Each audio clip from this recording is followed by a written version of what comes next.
Ang English ay importanteng wika na ating matutunan dahil ito ay importante sa ating edukasyon, pagtatrabaho, pag-intindi sa maraming bagay, at pag-unlad ng ating sarili. Ang English rin ay ang salitang may pinakamaraming gumagamit sa buong mundo.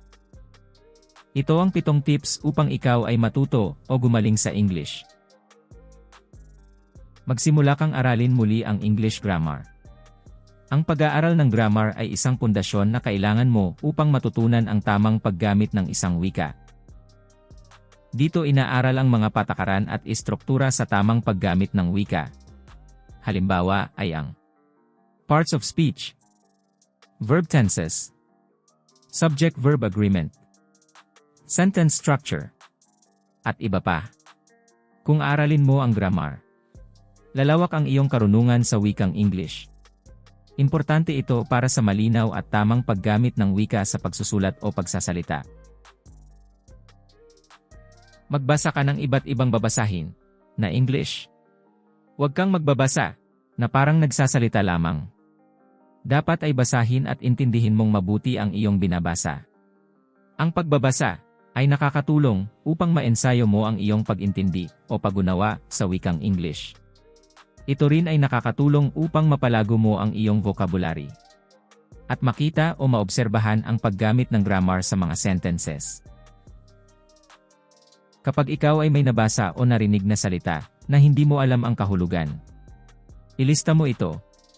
Maglista ka ng mga salita na hindi mo alam ang meaning. Sunod ay hanapin mo ang kanilang kahulugan sa dictionary or online. Pagkatapos ay praktisin mong gamitin ang salitang ito sa pagsusulat o pagsasalita. Kapag ginawa mo ito ay mauunawaan mo ang maraming salita sa English na importante sa pagiging mahusay sa pagbabasa, pagsusulat, at pagsasalita. Subukang magsulat sa wikang English. Magsulat ka ng kwento o ng mga experiences mo sa buhay, o kung anong pumasok sa isip mo na gusto mo na pwedeng isulat. Ang pagsusulat sa wikang English ay importante at nakakatulong upang ma-develop ang kakayahan sa pakikipagkomunikasyon, upang mas lalong gumaling sa paggamit ng wika, upang ma-apply o ma-practice ang natutunan sa grammar, at upang maipahayag mo ang mga gusto mong sabihin sa wikang English na maaari ring makatulong sa pagsasalita.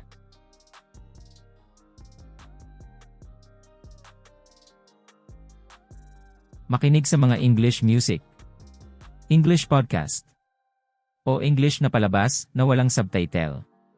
Habang nakikinig, intindihin at unawain ng mabuti ang mga sinasabi o pinag-uusapan sa iyong pinakikinggan.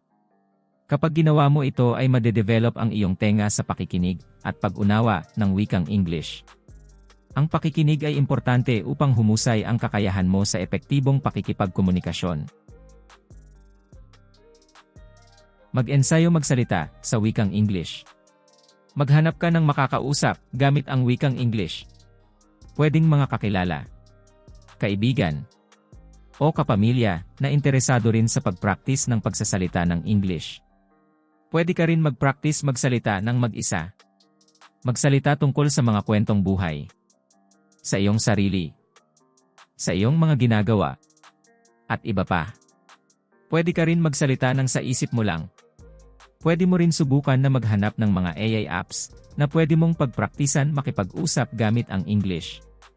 Kung gusto mo naman ma-improve ang iyong pronunciation, ay pwede kang makinig sa mga pangungusap sa salitang English at gayahin mo ang pagkasabi o pagbigkas ng mga ito.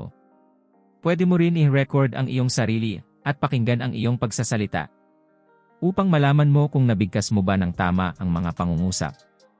Kapag ikaw ay magpa-practice magsalita ng English, huwag kang mag-translate ng Tagalog tungong English sa iyong isip. Dapat ay diretso kang magsasalita sa English.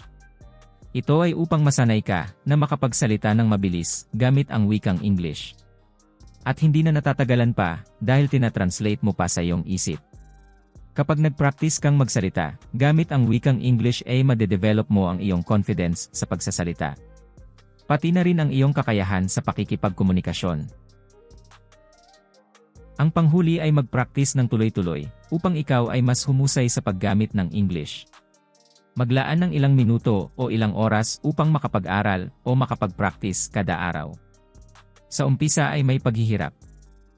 Pero habang lumilipas ang panahon, at tinuloy-tuloy mo lang ang pag-aaral at pag-practice, ikaw ay masasanay at huhusay sa paggamit ng wikang ito. Upang ikaw ay gumaling sa English, ay kailangan mo ng dedikasyon at tuloy-tuloy na pagpa-practice. Huwag kang matakot kapag ikaw ay nagkakamali. Parte lang yan ng proseso. At bawat pagkakamaling tinatama mo ay magiging hagdan upang mas lalo kang humusay in future. Salamat sa panonood. Mag-subscribe para maging updated sa iba pang video sa susunod. Hanggang sa muli.